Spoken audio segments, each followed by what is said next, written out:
और इसमें आप नजर मारोगे तो दो व्यू बने हुए हैं, ग्रेड और इंडेक्स। ग्रेड और इंडेक्स। तो इसमें आपका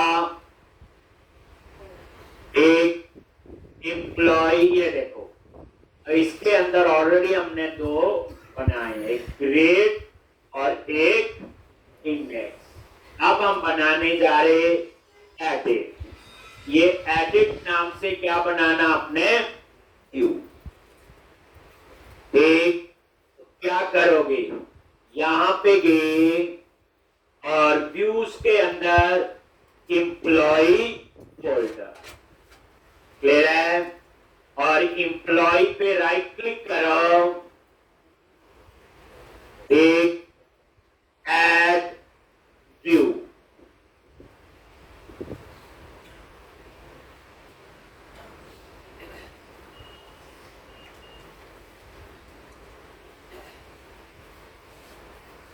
एक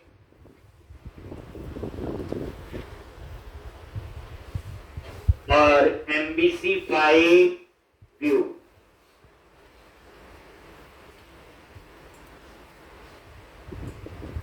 और देन बताइए, और व्यू का नेम क्या रखेंगे, एडिट, जो आपका एक्शन का नेम है। और बताया हुआ अभी हम इस प्रोग्राम में बने हुए टेम्पलेट यूज कर रहे हैं। नेक्स्ट क्वेश्चन में ये टेम्पलेट खुद बनाएंगे। तो एडिट के लिए कौन सा आपका एडिट, सब कल बताया हो, और जो कल नहीं आए थे उनके लिए तो पेंट ही है ये, और कई दिन उन्हें याद रहेगा। एक जब जब ये एमबीसी करेंगे तब तक उन्हें याद रहेगी कि कल छुट्टी हमने क्यों की थी। ये सब करवाया हुआ कल और परसों में, यही चीज करी थी हमने। अब यहाँ पे टेम्पलेट क्या आ गया, एडिट। उसके बाद मॉडल क्लास कौन सी है, एम्प्लॉय। मॉडल क्लास कौन सी है, एम्प्लॉय। और डेटा कॉन्टेक्स्ट क्लास है एप्लीकेशन डीबी कॉन्टेक्स्ट। कौन सी है, एप्लीकेशन डीबी कॉन्टेक्स्ट। इसका मतलब यह है कि जो व्यू है वो हम नहीं बना रहे, हम बने हुए व्यूज यूज कर रहे हैं, ठीक। बट नेक्स्ट क्वेश्चन में व्यू हम बनाएंगे। अभी दो कोड हमने किए हैं, कोड फर्स्ट से डाटाबेस, और दूसरा हमने पढ़ा एक कंट्रोलर का कोड कैसे लिखते हैं। व्यू जो है अभी बने हुए यूज करेंगे, नेक्स्ट क्वेश्चन में व्यूज भी हम खुद बनाएंगे। ऐड पे क्लिक करो। अब आपका एडिट नाम से क्या बन जाएगा, एक और व्यू। एक, अब आप इतना ही रन करके देखो, फिर बताता हूं ये क्या है। इसका पूरा कोड वही है जो क्रिएट में, ये देखो एम्प्लॉय लिस्ट, और अब एडिट पे क्लिक करो, ये आपका आ गया ना, व्यू बन गया, मैंने कुछ नहीं किया। अब यहां पे लिखेंगे एडिट एम्प्लॉय। क्या लिखेंगे, एडिट एम्प्लॉय।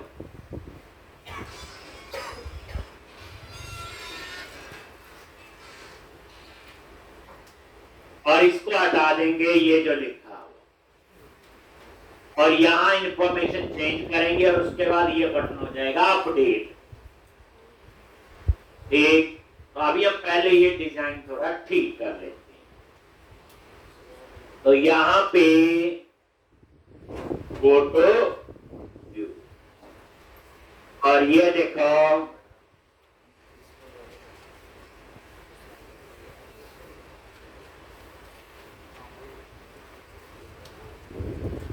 तो ये सबसे ऊपर क्या ऐड है, मॉडल।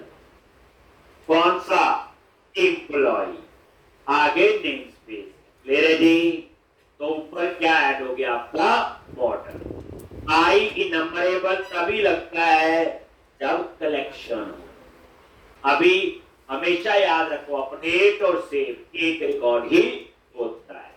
और वैसे भी आप नोटिस करो जब रिटर्न व्यू कर रहे तो एम्प्लॉय इन डीबी में क्या आएगा, एक ही रिकॉर्ड आएगा, क्योंकि जो फाइंड करता हमेशा किस पे फाइंड करेगा, प्राइमरी की, और प्राइमरी की कभी डुप्लीकेट नहीं। एक और ये एम्प्लॉय इन डीबी और ये रिटर्न कर दिया व्यू। अब वो इस व्यू में जाएगा तो एक ही रिकॉर्ड होगा, आगे एडिट पे तो ये मॉडल ऐड कर, ये जी एक ही मॉडल ऐड हो सकता है, एक से ज्यादा कभी भी नहीं हो। ये बात मैं सिखाऊंगा व्यू बैक क्या है। अभी आप यहां लिख लो एडिट एम्प्लॉय, थोड़ी सी बूटस्ट्रैप अब आती है तो टेक्स्ट आइकन प्राइमरी और टेक्स्ट आइकन सेंटर, एक ये। अब इसमें पूरी रिवीजन है जो मैंने कल करवाया था, जो नीचे को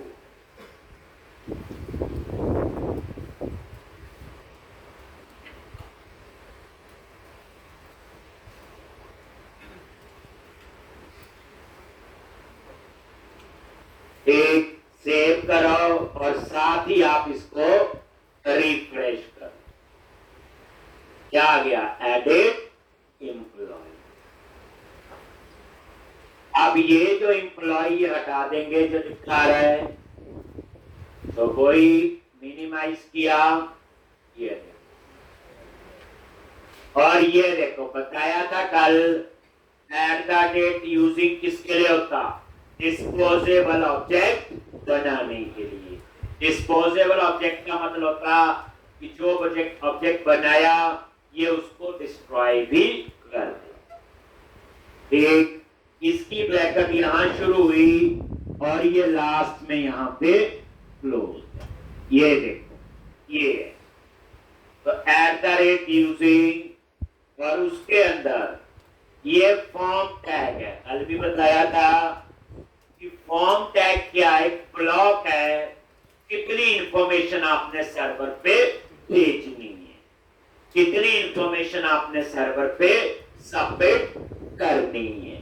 इसका मतलब जो इस फॉर्म टैग के अंदर की चीजें हैं, जब वो पेज सबमिट होगा तो वही जाएंगे। तो ये आपका HTML डॉट begin फॉर्म। अब उसके अंदर ये था आपका सिक्योरिटी के लिए एंटी फ्रोजी टोकन, ये लगा लेने। फिर वही आगे देखो चीजें कल, ये वैलिडेशन समरी। अभी समझा रहा हूं, ये कोड हम खुद लिखेंगे नेक्स्ट क्वेश्चन में। ठीक, तो वैलिडेशन समरी किसके लिए होता, वैलिडेशन के मैसेज डिस्प्ले करने के लिए। सारे मैसेज, जैसे मान लो आपने 4-5 चीजें गलत डाली हैं, तो वो 4-5 मैसेज इकट्ठे आएंगे वैलिडेशन समरी में। कभी आपने याहू पे साइन अप किया होगा, गलत डिटेल डालते हो, सबमिट करते हो, जो ऊपर मैसेज आते हैं सारे इकट्ठे रॉन्ग दिस रेड कलर में है, वो वैलिडेशन समरी होती है। अभी इनकी बूटस्ट्रैप की क्लास कौन सी है, डेंजर। और इस बार इन्होंने एक चीज और डाली जो पिछले में नहीं थी कल वाले में, @HTML dot hidden four. @HTML जो लिखते हैं बताया हुआ है, सारे क्या होते हैं आपके HTML हेल्पर। हिडन फोर किसके लिए होता, नजर नहीं आएगा। ठीक, अब आपने नोटिस किया होगा कल ये हिडन फोर नहीं था, तो कल था क्रिएट का कोड, और क्रिएट के केस में आईडी खुद जनरेट होगा। क्रिएट के केस में जो आईडी है वो आपका खुद जनरेट होगा। ठीक, क्रिएट के केस में जो आईडी है ठीक वो खुद जनरेट होगा। क्रिएट के केस में जो आईडी है ठीक वो आपका खुद जनरेट होगा। ठीक, लेकिन एडिट के केस में तो वेयर में आएगा ना आईडी, तो जब हम किसी रिकॉर्ड को एडिट करेंगे आईडी तो होगा ही ना उसका पहले। तो और अपडेट की क्वेरी क्या होती है, अपडेट टेबल नेम कॉलम और लास्ट में वेयर आईडी होता है, पता है। तो कहने का मतलब मेरा यह है अपडेट के केस में आपको आईडी चाहिए, इसलिए इन्होंने आईडी कहां डाल दिया, हिडन कंट्रोल। और ये बताया और लैम्डा एक्सप्रेशन कैसे काम करे। इसी तरह से ये देखो सेम, ये मॉडल जो वेरिएबल है ये ऑटोमेटिकली उस टाइप का डिक्लेयर होगा जो ऊपर मॉडल ऐड हुआ। मॉडल मतलब क्लास, जैसे एम्प्लॉय आ रहा है तो ये देख लो, तो मॉडल डॉट आईडी, ठीक। इसका नाम आप मर्जी का भी रख सकते हो, बताया था ऐसे, इसका कोई वो नहीं है, ये कोई मॉडल कीवर्ड नहीं है, ठीक। तो ये लैम्डा एक्सप्रेशन होती है, तो इस तरह से कोड लिखते हैं, ये शॉर्टकट्स होते हैं। तो एम आपका वेरिएबल हो गया उस टाइप का जो मॉडल आपका ऊपर ऐड है, ये देखो। और ये goes to operator M dot ID. उसके बाद बताया था आपको लेबल 4 किसके लिए होता, कॉलम का नेम उठाने के लिए, डिस्प्ले नेम 4 भी उसी के लिए होता। ये वही है मॉडल डॉट नेम। ये आगे इन्होंने बूटस्ट्रैप का ये मैं अलग से समझाऊंगा जब हम खुद लिखते हैं। अभी सिर्फ जो इन्होंने लिखा हुआ वो हम थोड़ा देख लेते हैं। एडिटर 4 किसके लिए हो गया, टेक्स्ट बॉक्स के लिए। और किसके लिए टेक्स्ट बॉक्स लगेगा, नेम के लिए। और ये वैलिडेशन मैसेज 4 हो गया, उसका मैसेज आएगा, किसका मैसेज आएगा, नेम का। वैलिडेशन मैसेज 4 और वैलिडेशन समरी में क्या फर्क है, वैलिडेशन मैसेज 4 उसी का मैसेज दिखाएगा जो आपने यहां दिया होगा, जैसे नेम का दिखाएगा, वैलिडेशन समरी सबका दिखाएगा। ऐसे ही ये देखो एड्रेस के लिए सेम, ये देखो हेडिंग हो गया ये, और ये एडिटर फॉर टेक्स्ट बॉक्स और ये वैलिडेशन मैसेज 4। ये टेब क्लास, ये बात की बात है, ये आप खुद लिखेंगे तब आपको बताएंगे। अब उसके बाद ये सैलरी के लिए हो गया सेम चीज, और लास्ट में बटन लग गया कौन सा, सबमिट का आ गया, इनपुट टाइप सबमिट। और ये देखो अगर आप इसकी क्लास बीटीएन डिफॉल्ट आ रहा है, बताया था बटन के लिए क्या होती, बीटीएन, टेबल के लिए क्या होती, टेबल, टेक्स्ट के लिए क्या होती, टेक्स्ट। जैसे मैंने यहां लिख दिया बीटीएन ब्रांड, तो इसका थोड़ा सा कलर चेंज हो जाएगा। आप चाहते सेव ना लिखा है, क्या आ जाए, टेक्स्ट, ये लिखो कैसे, ठीक बस। और उसके बाद ये आपका क्लोज हो गया, लास्ट में क्या हो गया, ये क्लोज। और इन्होंने ये एक्शन लिंक लगाया हुआ, बैक टू लिस्ट। जब उस पर क्लिक करें तो कौन से एक्शन पे जाए, इंडेक्स। ये नीचे जावास्क्रिप्ट है, वैलिडेशन ये बाद में, ये मैं जब वैलिडेशन टॉपिक आपको सिखाऊंगा एमपीसी में तब हम देखेंगे। और ये देख लो इतना, जैसे रिफ्रेश किया तो बटन थोड़ा चेंज हो जाएगा, हो गया नहीं हो गया, बस। अच्छा ये हटा देते हैं ना, ये अच्छा नहीं लग रहा है, ठीक। तो ये कहां से हटाना है, कहीं ना कहीं ऊपर लिखा हुआ है, ये देखो कहीं होगा, ये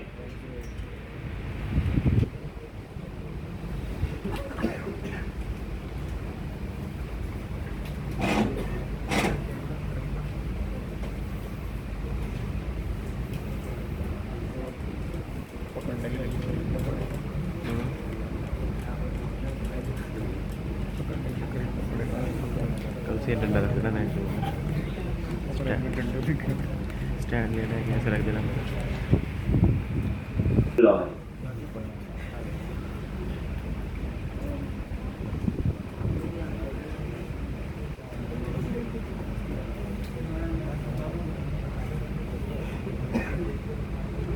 क्या करेंगे, अपडेट करेंगे, ठीक। तो अपडेट का कोड कहां लिखना है, तो जब आपका ये पेज सबमिट होगा, इनपुट टाइप सबमिट, जो जो इंफॉर्मेशन इस फॉर्म टैग के अंदर है, तो ये फॉर्म टैग यहां शुरू हुआ और ये करली ब्रैकेट जहां पे क्लोज है ये है। अब इसमें 4 चीजें हैं, सैलरी, एड्रेस, नेम और एक इसमें एक्स्ट्रा क्या है, आईडी। हिडन कंट्रोल, क्योंकि आईडी को हम अपडेट नहीं करते इसलिए आईडी स्क्रीन पे नजर नहीं आएगा, लेकिन जब अपडेट करेंगे तो वेयर में तो आईडी होगा। एक अब अपडेट का कोड आपने कहां लिखना है, तो कंट्रोलर में जाओ, सेम कहानी जैसे हमने क्रिएट में किया था। तो अब हम इसके लिए, तो जब ये पेज सबमिट होता है तो ये कॉल होता है HTTP पोस्ट, और ये आपने लिख दिया सिक्योरिटी के लिए वैलिडेट एंटी फ्रोजरी टोकन, जो वहां भी लिखा हुआ। बट याद रखना अभी इस एक्शन का नेम आपका वही होना चाहिए जो ऊपर है। अगर इसका नेम एडिट की जगह कुछ और लिख दोगे तो ये नहीं चलेगा। एक याद रखना ये चीज, अगर इसका कुछ और नाम रखना है तो कुछ और पड़ेगी आगे, पहले वो बात की बात है। ठीक, यानी आपने कल भी एक चीज नोटिस की होगी कि हमने क्रिएट ही दोनों का नाम रखा था, देखा आपने। इस क्रिएट से वो डिजाइन आया और इस क्रिएट से वो सेव हुआ। अगर इसका नाम आप सेव कर दोगे तो नहीं चलेगा, अब हिसाब से याद रखो। ऐसे ही इस एडिट से वो फाइंड का कोड चला, टेक्स्ट बॉक्स लग गई, और इस एडिट से वो अपडेट करेगा। किसको अपडेट करेगा, तो यहां पे एम्प्लॉय की इंफॉर्मेशन आएगी। तो जब ये पेज सबमिट होगा तो ये एम्प्लॉय की इंफॉर्मेशन आएगी इसके अंदर। ठीक, जब ये पेज सबमिट होगा, पूरी रिवीजन है ये डिस्कस किया हुआ कल भी, ये सबमिट का बटन है। जैसे ये पेज सबमिट होगा, जितनी भी चीजें फॉर्म टैग के अंदर है, बट मॉडल तो एम्प्लॉय है ना जो ऊपर है, तो इसलिए ये एम्प्लॉय मॉडल। अब आपने यहां लिखना है अपडेट का कोड। पहले चेक करेंगे कि एम्प्लॉय में कुछ है भी कि नहीं। अगर नल है तो रिटर्न HTTP नॉट फॉर्म। अगर नल नहीं है तो फिर हम फाइंड करेंगे कि किसको अपडेट करना है। देखो, इस एम्प्लॉय में तो डाटा आएगा व्यू से। कहां से आएगा, व्यू से। टेक्स्ट बॉक्स तो व्यू में लगे हैं, सबमिट तो वहीं से होके डाटा आएगा, लेकिन डाटा बेस यहां मैं फिर फाइंड कर लूंगा एम्प्लॉय फ्रॉम टीपी। फाइंड मैंने ऊपर ही बताया अभी, एम्प्लॉय डॉट फाइंड, और इसमें हम पास करेंगे एम्प्लॉय डॉट आईडी। और ये देखो, ये जो आएगा एम्प्लॉय डॉट आईडी व्यू से, ये देखो, और ये आएगा इस hidden control.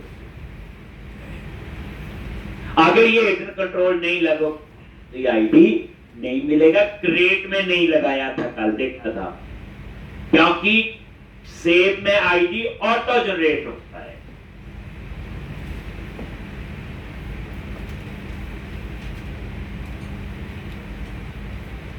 Employ dot ID, फिर चेक करेंगे कहीं गलत तो नहीं है, तो फिर नल, तो आगे का कोड ना चले। HTTP not found. एक चीज याद रखना, कोड जो है फालतू लाइनें नहीं लिखनी, बेचारा कंपाइलर परेशान हो जाता है। हमें आदत पड़ी होती इफ एल्स लिखने की, फिर बीच में करली ब्रैकेट, जब जरूरत हो तभी एल्स लगाना है, जब जरूरत हो कर ली, क्योंकि जितनी लाइन ज्यादा लिखोगे तो कंपाइलर भी बेचारा उतना परेशान होगा। क्यों परेशान करना, देख लो कहीं लिखा अगर ये नल है तो यहीं से बाहर हो जाएगा, तो बाकी तो एल्स ही हुआ, क्यों लगाए एल्स? ठीक, अगर एम्प्लॉय फ्रॉम डीबी नहीं मिला डाटाबेस के अंदर तो वो यहीं से बाहर हो जाएगा, नीचे का कोड चलेगा नहीं, क्यों लिखना एल्स? कोड अब देखना, धीरे धीरे ना अच्छे दिन जा रहे हैं आपके, प्रैक्टिस कर लेना बच्चे टाइम से, ठीक, नहीं तो गड़बड़ी होगी। और नया बैच अभी दिसंबर में शुरू होना है, पता चला 1 साल आप कोर्स ही करते रहे, आपको कई मिल जाते हैं। हमारी एक आदत होती है ना, छुट्टी कर ली, जब मन किया, कॉलेज की आदतें जाती नहीं है अभी तक, ठीक, और उन आदतों की वजह से हमारे 6 महीने एक्स्ट्रा लगते हैं, याद रखना ये। देखो नौकरी तो तभी मिलनी है जब ये कर, नहीं करोगे तो नहीं मिलनी, सिंपल। मिलनी होती तो आज तक मिल ही जानी थी, मेरे पास थोड़ी आती। जितने आप बच्चे बैठे हैं वो कॉलेज की ट्रेनिंग थोड़ी है, ये कोई इंडस्ट्रियल ट्रेनिंग नहीं है, सारे वो हैं 99% इसके